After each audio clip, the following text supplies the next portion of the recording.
In an ecological system, the loss of biodiversity is considered especially heinous. In New York City, the dedicated detectives who investigate these vicious extinctions are members of an elite squad known as the Special Ecology Unit. These are their stories.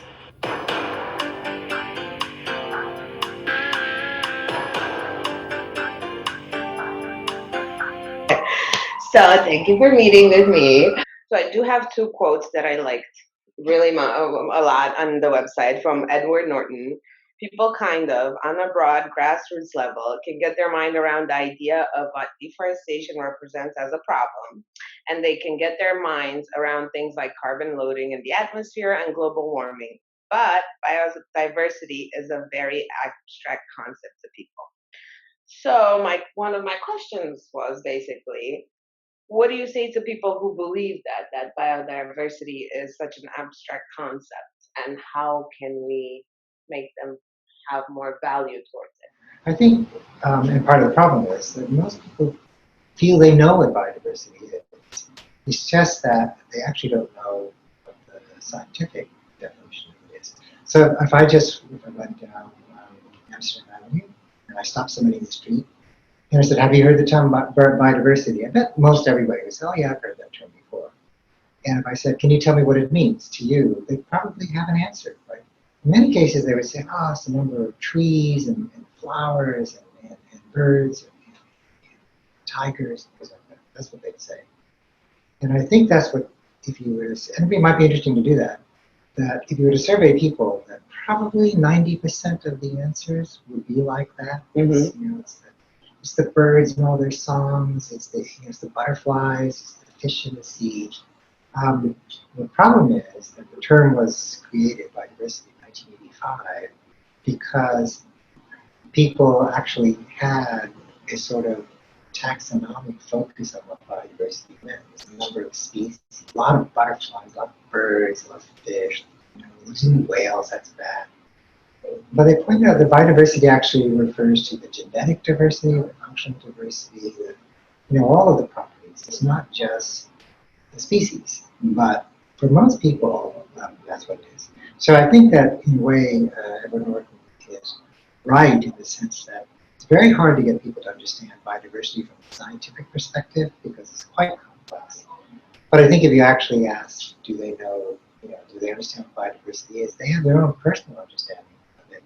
But it doesn't necessarily map onto what scientists are saying. And that's important when it comes to things like policy or conservation, because if conservation or policy or other kinds of activities or actions, that are based on biodiversity, and the public doesn't understand that it may not have to do with, tigers and elephants and rhinoceroses and pandas, they may be puzzled by why is there tax money going to this? Why are scientists concerned about that? What do they mean that if we lose biodiversity, global warming will be worse? How could that possibly be connected? Right? So scientists understand it because they have a different in their mind. They have a different idea of what biodiversity is. The public has their definition. Now, the truth is actually that a scientist, part of the definition of biodiversity is the number of species. Some part. In terms, like you said, scientists have a different understanding of biodiversity versus people who don't necessarily understand this, and how much policy is influenced by all of this and everything, that the behavior of people. And what would you say to those people who don't necessarily understand biodiversity the way you do? So biodiversity is just one of the things. I think biodiversity actually has less visibility, I think, than climate change or evolution.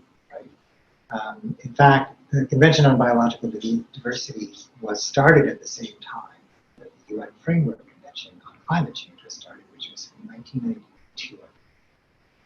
Both started at the same time, and yet, the Convention on Biological Diversity just met, and they just put out their new targets.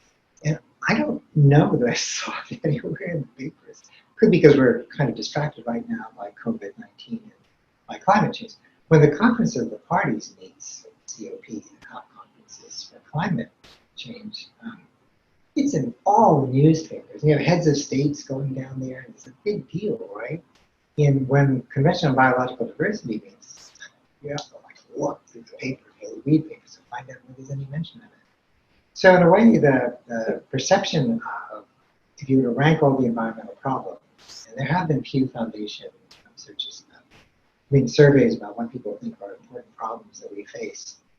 Environmental problems are pretty low on the public rankings of what are the problems we face. Right? A lot of the problems about government, about taxes, about respect, about religion, and then comes the environment. Right?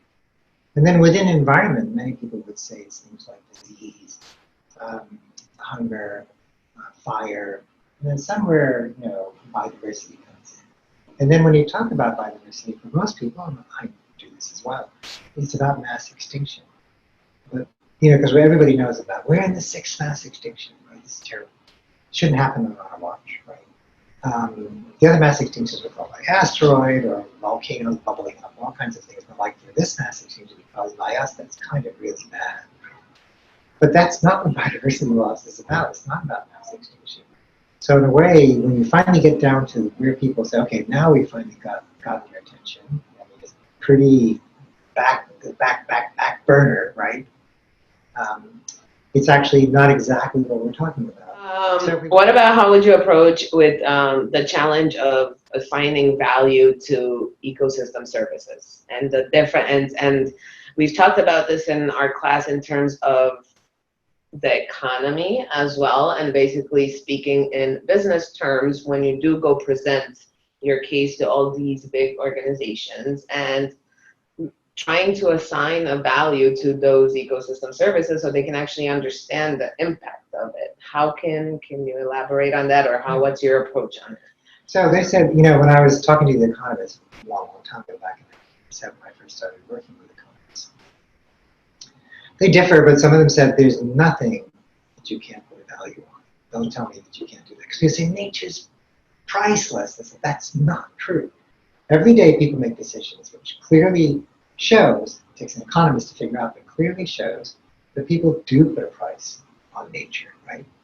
And, economists have all sorts of clever ways of trying to reveal how people value things that don't necessarily have a price on them.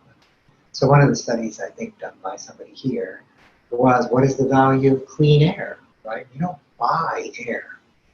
But you could look at, say, real estate values and look at the local regulations of clean air. And you'll find that the real estate values went up in the places where they had clean air, and the real estate values dropped when they were downwind of the smoke of the factory. And so they said, aha, people are valuing clean air, and you can tell that by indirectly referring it. I think myself as a natural scientist, the problem I have is that that I'm used to putting a machine on something and measuring it very precisely, in the fact that if I try to measure your temperature, right, every instrument I use should give me the same result, right? But the thing is, if I were to ask you, how much do you value a bird, and I said, it was the bald eagle. If you're not, a fly-waving, eagle-loving person, you're going to give me one value, right? But if you're somebody who's recently become a supporter of, extreme U.S. nationalism, suddenly you've changed your value of the eagle, right? Because you've become this overzealous patriot, right? And yet the eagle's still the eagle, you're still you, but you change your value. So as an ecologist, I find this idea of values quite problematic. But we do it, I think the reason it's valuable is because economists say you cannot link up nature to policy unless you can connect it to things that people understand. Saying that nature is priceless, they might agree with you, but they can't do anything with that, right? Because they say, we want to build a road for this. Telling me that it's priceless is not going to help, because I can tell you how much this road is going to be worth in terms of commerce, trade, real estate, things like that. You've got to tell me how much this forest is worth. Just say that it's not worth building a road for. You say, well, it's priceless. It's not helping. You've got to give us a value. I often think that if ecosystem services could be tied into the market, things would be better. There are a lot of economists who disagree. There's no evidence that tying things to the markets makes for a stable world. You watch the stock market go up and down. No. Yeah. I'm not sure if time, people say if we could only take ecosystem services and put it into the markets, then we could actually stabilize the world, because when we did things bad for nature, it would hurt us, right? Right now, there's no consequence. But there are other people who say, but the market's very unstable. Do you really want to tie ecosystems to something that's not proven to be very stable? But I think, Personally, yeah. You want to get people passionate about something. I mean, the word passionate, right? They don't get passionate about it. This person. Sure. It's very hard to get people to be riled up about something unless it means something to them, right? That's why get back to ecosystem services, right? The thing is, if you want the ecosystem to provide you all 4 sets of ecosystem services, more than likely, if you get the non-native species, it is not going to provide the cultural services that people value until you have the shifting baseline. And people say, oh, what a beautiful cornfield. And then, there'll be other people who will say, I just want to make sure that my children see the same system I'm seeing now. In that case, you want to hold it static. You want it to change.